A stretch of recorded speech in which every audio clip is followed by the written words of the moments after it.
Hello दोस्तों, स्वागत है आपका फंडामेंटल एजुकेशन में। आज हम शुरू कर रहे हैं वायुमंडल टॉपिक, जो हमने सविंद्र सिंह नामक पुस्तक से लिया है, जिसके लेखक हैं सविंद्र सिंह। हम लोग लगातार पूरा जितना वायुमंडल का टॉपिक है सबको कवर करने का प्रयास करेंगे, और ये वीडियो की पूरी श्रेणी आपको हमारे चैनल फंडामेंटल एजुकेशन के प्लेलिस्ट में भी आपको मिल जाएगी। चलिए थोड़ी बातें समझते हैं। देखिए, समझते हैं वायुमंडल। वायुमंडल को कहा जाता है एटमॉस्फेयर। एटमॉस्फेयर इंग्लिश में कहा जाता है, हिंदी में वायुमंडल। वायुमंडल क्या होता है? कुछ वायुमंडल के कैरेक्टरिस्टिक समझते हैं, वायुमंडल की कुछ विशेषताएं समझते हैं। वायुमंडल है क्या? बहुस्तरीय गैसीय आवरण है, कुछ और नहीं है। बहुत सारी स्तरों का गैसीय आवरण है। आवरण का अर्थ होता है कपड़ा या किसी चीज़ को ढकने वाला पदार्थ। तो गैसों का ऐसा कपड़ा या गैसों का ऐसा जाल जिसने पृथ्वी को ढक के रखा हुआ है, वही वायुमंडल है। वायुमंडल गैसीय आवरण है जो पृथ्वी को चारों ओर से घेरे हुए है। इसकी कुछ और खूबियों को देखें तो प्राकृतिक पर्यावरण और जीवमंडल, जो प्राकृतिक पर्यावरण है, प्राकृतिक पर्यावरण प्लस जीवमंडल, इन दोनों का महत्वपूर्ण घटक वायुमंडल है। प्राकृतिक पर्यावरण और जीवमंडल दोनों का महत्वपूर्ण घटक वायुमंडल है। ऐसा क्यों? क्योंकि चाहे पर्यावरण का निर्माण हो, चाहे जीवमंडल में जीवों का रक्षण करना हो, जीवों के जीवन यापन की बात हो, दोनों में वायुमंडल बहुत विशेष स्थान रखता है। इसलिए कहा जाता है कि दोनों का क्या है, ये महत्वपूर्ण घटक है, यानी इंपॉर्टेंट फैक्टर पड़ जाता है वायुमंडल, एटमॉस्फेयर। इसमें मुख्य चीज़ें क्या आती हैं? वायुमंडल में मुख्य चीज़ें ऊष्मा के बारे में, जलवाष्प के बारे में और गैसों के बारे में होती हैं।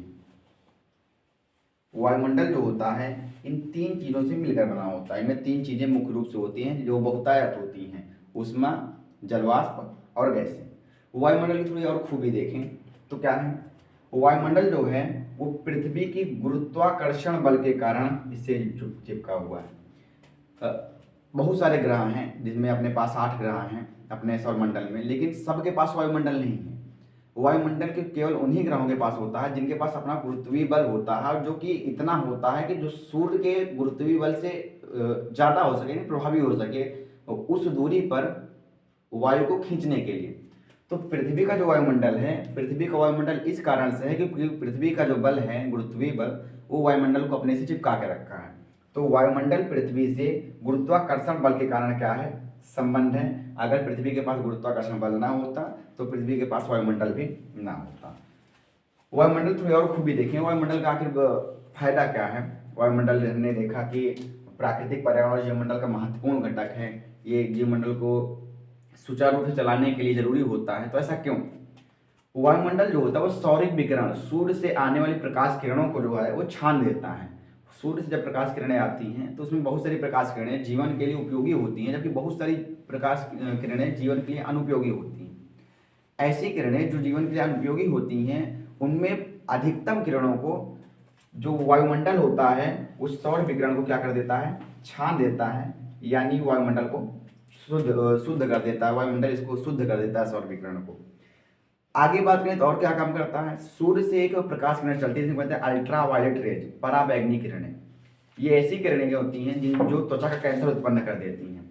साथ ही साथ ये रेडिएशन बहुत ज़्यादा फैलाती हैं। तो ऐसी किरणों को जो वायुमंडल होता है, पराबैंगनी किरणों को क्या करता है, ये पूरी तरह से अवशोषित कर लेता है, सोख लेता है, और सोख कर इसे धरातल तक पहुंचने से रोक देता है। तो वायुमंडल जो होता है पराबैंगनी किरणों से भी जीवमंडल को बचाता है, और विभिन्न प्रकार के रोगों से भी बचा लेता है, क्योंकि पराबैंगनी किरण वही किरण होती है जो कैंसर जैसे रोगों को उत्पन्न करती है, क्योंकि इसमें रेडिएशन बहुत ज़्यादा होता है।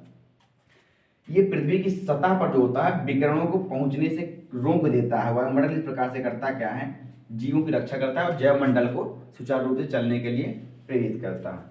वायुमंडल की थोड़ी और खूबी देखें तो वायुमंडल जो होता है, ये वायुमंडल के कारण ही जो धरातल है, धरातल अधिक गर्म होने से बच जाता है। वायुमंडल ना हो तो सूर्य की किरण जो डायरेक्ट पृथ्वी पर, अर्थ पर आए, जिस कारण से पृथ्वी बहुत तेज गर्म हो जाए, और जैसे ही पृथ्वी का भाग सूर्य से थोड़ा दूर हटे बहुत जल्दी ठंडा हो जाए। लेकिन पृथ्वी को ज़्यादा ठंडा होने से बचाने के लिए वायुमंडल एक कवच के रूप में काम करता है, ज़्यादा गर्म नहीं होने देता, न तो ज़्यादा ठंडा होने देता है। जब सूर्य का प्रकाश आता है तो उसे एब्जॉर्ब कर पृथ्वी को ज़्यादा गर्म होने से बचा लेता है। लेकिन जब हमारे यहाँ रात होती है, पृथ्वी घूम जाती है, उस स्थिति में वायुमंडल सूर्य के किरणों को बाहर ना जाने देकर यहाँ पे ऊष्मा का बराबर बनाए रखती है, जिस कारण से पृथ्वी ना तो ज़्यादा अधिक गर्म हो पाती है और ना ज़्यादा ठंडी हो पाती है। तो वायुमंडल पृथ्वी पर एक मौसम बनाने के लिए भी बहुत जरूरी होता है, जो पृथ्वी के ताप को बनाए रखता है। वायुमंडल हमने देखा, वायुमंडल क्या है, आखिर ये कहाँ तक पाया जाता है। तो सविंद्र सिंह जी के अनुसार, प्रोफेसर सविंद्र सिंह के अनुसार वायुमंडल जो है वो 16 से 19,000 किलोमीटर ऊंचाई तक पाया जाता है। कितनी ऊंचाई तक पाया जाता है? 16 से 19,000 किलोमीटर ऊंचाई तक पाया जाता है। वायुमंडल का अधिकतम घनत्व 100 किलोमीटर, 100 किलोमीटर की ऊंचाई तक होता है। लेकिन वायुमंडल का वास्तविक विस्तार जो होता है, जो जिसमें कम गैसें होती है, पर ज़्यादा मतलब वास्तविक विस्तार 16 से 29,000 किलोमीटर ऊंचाई तक होता है। कुछ नोट में एक बात और लिखी है कि गैसों के यांत्रिक सम्मिश्रण जो होता है उसी को हवा कहा जाता है, जिसे हम लोग वायु कहते हैं। तो वायु क्या है? वायु से ही बना वायुमंडल। तो गैसों के यांत्रिक सम्मिश्रण को वायु कहते हैं, और वायु से जो मंडल बना है उसे वायुमंडल कहते हैं। देखिए, ये जो हमारी पृथ्वी, हमने आधा पृथ्वी का चित्र बना के रखा है, ये हमारी पृथ्वी है। तो पृथ्वी के ऊपर काफी हद तक, लगभग कितना, 16 से 29,000 किलोमीटर, 29,000 किलोमीटर जो है, ये वायुमंडल की ऊंचाई है पृथ्वी से। ये यहाँ पे वायु भरा हुआ, यहाँ पे इसके वायु जो है पास में, पृथ्वी के पास में इसकी सघनता ज़्यादा होती है, पृथ्वी के पास में इसकी सघनता ज़्यादा होती है। जबकि जैसे हम दूर जाते जाते हैं, वायु के कारण दूर दूर होते हैं, यानी वायु सघन से विरल होती चली जाती है। आखिर वायुमंडल बना किससे, अभी हमने थोड़ी चर्चा किया था। तो अगला टॉपिक हम लेते हैं, वायुमंडल का संगठन। संगठन का अर्थ क्या होता है? संगठन का अर्थ होता है कि उसके भाग कौन कौन से हैं। जैसे अगर कोई दीवार बनी हुई है तो कहा जाता है दीवार का संगठन क्या क्या है। दीवार बनाने में जो जो चीज़ें इस्तेमाल हुई हैं वो उसकी संगठन कहलाएंगी, जैसे बालू, सीमेंट, ईंट। इसी प्रकार वायुमंडल का संगठन, यानी वायुमंडल किन किन तत्वों से बना है। तो वायुमंडल के बनने में 3 चीज़ें प्रभावी हैं, 3 चीज़ें मुख्य रूप से कार्य करती हैं। पहला होता है गैस, दूसरा जलवाष्प, और तीसरा होता है एयरोसॉल। वायुमंडल घटक कितने हैं? वायुमंडल के 3 घटक हैं, गैस, जलवाष्प, एयरोसॉल। गैस, जलवाष्प और एयरोसॉल, इन तीनों के मिलने से ही वायुमंडल का निर्माण हुआ है। समझते हैं थोड़ा आगे, इसके बारे में आगे विस्तार से चर्चा होगी। समझते हैं गैस क्या है। देखिए, गैस जो होती है, मतलब गैस के उदाहरण कैसे हैं। वायुमंडल के निर्माण में सबसे ज़्यादा महत्वपूर्ण गैसों का ही योगदान है। वायुमंडल में कई प्रकार की गैसें पाई जाती हैं, जैसे नाइट्रोजन, ऑक्सीजन, आर्गन, उसके बाद बहुत सारी गैसें, मीथेन, ऐसी बहुत सारी गैसें पाई जाती हैं। लेकिन वायुमंडल में पाई जाने वाली गैसों को 2 भागों में बांटा जाता है। पहली ऐसी गैसें जो स्थिर हैं। स्थिर हैं का अर्थ ये है कि वो हमेशा कंसिस्टेंट रहती हैं, उतनी ही रहती हैं जितनी वायुमंडल में है, उनकी मात्रा घटने या बढ़ने नहीं पाती है। इन्हें कहा जाता है स्थिर या स्थायी गैसें। लेकिन कुछ गैसें ऐसी होती हैं जो अपना रूप लगातार बदलती रहती हैं, कभी कुछ रहती हैं, कभी कुछ हो जाती है। जैसे ओजोन O3 गैस होती है, जो ऑक्सीजन में एक और ऑक्सीजन जुड़ जाने से बन जाती है ऑक्सीजन गैस में। जबकि ओजोन टूटती भी है, विस्फोट भी करती है, और पुनः ऑक्सीजन गैस बन जाती है। तो ओजोन लगातार बदलती रहती है। तो ऐसी गैसें जिनमें लगातार परिवर्तन होता रहता है, उसे कहा जाता है परिवर्तनशील गैसें। तो गैसें जो होती हैं 2 प्रकार की होती हैं, स्थिर या स्थायी गैसें और परिवर्तनशील गैसें। अब देखते हैं जलवाष्प के बारे में थोड़ा सा। जलवाष्प क्या है? जलवाष्प, जब जो जल होता है वो वाष्पीकृत होकर वायु में जाता है, तो वायुमंडल का एक संगठन बन जाता है, और वायुमंडल के संगठन में एक महत्वपूर्ण भागीदारी निभाता है। जलवाष्प के कारण ही मौसमी दशाएं घटित होती हैं वायुमंडल में, और तड़ित झंझा यानी जो बिजली चमकती है उसमें भी जलवाष्प का एक महत्वपूर्ण योगदान होता है। जलवाष्प जो होता है वायुमंडल में 2 रूपों में उपस्थित होता है। एक होता है ठोस रूप और एक होता है तरल रूप। जलवाष्प वायुमंडल में 2 रूपों में स्थित है, ठोस रूप और तरल रूप में। ठोस रूप की बात करें तो जलवाष्प के कारण हिमपात होता है, यानी बर्फ गिरती है। ओला जो पड़ता है वो भी जलवाष्प के कारण पड़ता है, और पाला जो है वो भी जलवाष्प के कारण। लेकिन ये सारे जलवाष्प के ठोस रूप हैं जो वायुमंडल में पाए जाते हैं। जबकि तरल रूपों की बात करें तो ओस, कोहरा और वर्षा जो होती है, वर्षा, ये सारे जलवाष्प के तरल रूप होते हैं जो वायुमंडल में निहित होते हैं, वायुमंडल में शामिल होते हैं। अब बात करते हैं तीसरे संगठन की, एरोसॉल। एरोसॉल क्या होता है?